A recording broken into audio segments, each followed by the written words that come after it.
Urban cities continue to grow due to rural-urban migration as a result of economic development. Ghana's population in the urban and rural areas used to be 30% and 70% respectively. However, the trend is now 51% as against 49%. There's therefore the need for more infrastructural work in the other regions to ease the pressure on the cities. These were some observations by the Vice President, Mr. John Mahama, at the launch of the Renaissance Group Ghana Mixed-Use Cities for the Future at the banquet hall of the State House here in Accra. The Renaissance Group is an independent group of unified finance, investment and management companies. The group specializes in creating value in high-opportunity emerging markets and operates in 19 regions and countries. It is also one of the leading emerging markets investment firm and developer of Africa's most exciting urban living solutions in partnership with 2 traditional authorities in Ghana and their communities. Before the launch, the media had the opportunity to ask questions based on the project that will define Ghana's urban landscape and see the construction of mixed-use urban development for more than 160,000 people in Ghana.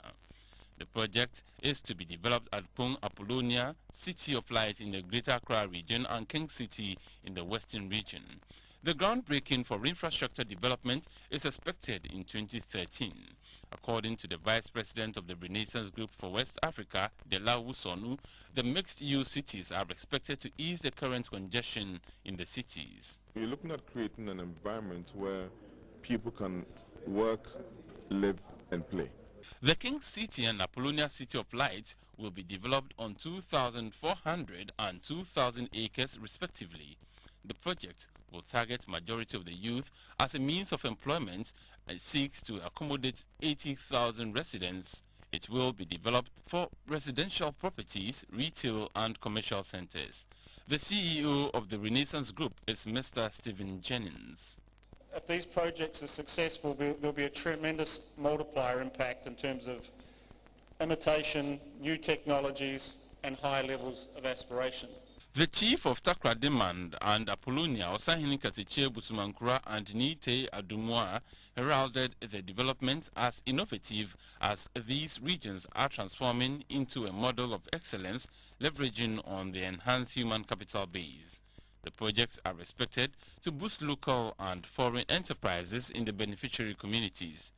The King City and Apollonia City of Lights were unveiled. The Vice President, Mr. Mahama, said the discovery of oil and gas in the western region, the upgrading of the Takoradi port and the building of infrastructure would get people moving to these new settlements. He affirmed the government's support for the group.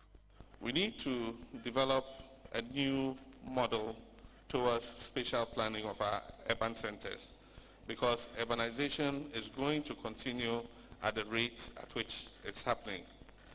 And that is because if you look at the development of all countries that have reached the status of being in the first world, that shift in demographics from rural to urban has occurred. And so what is happening in Ghana is only natural as a result of economic growth. People move seeking opportunities from rural areas to urban centers. And so we can assume that that movement will continue to happen. So it means that we need a rethink of our spatial planning and urban development.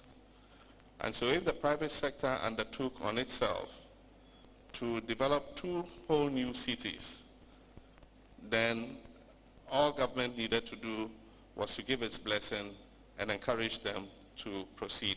There was a lucky dip to win plots of land at King City and Apollonia City of Light.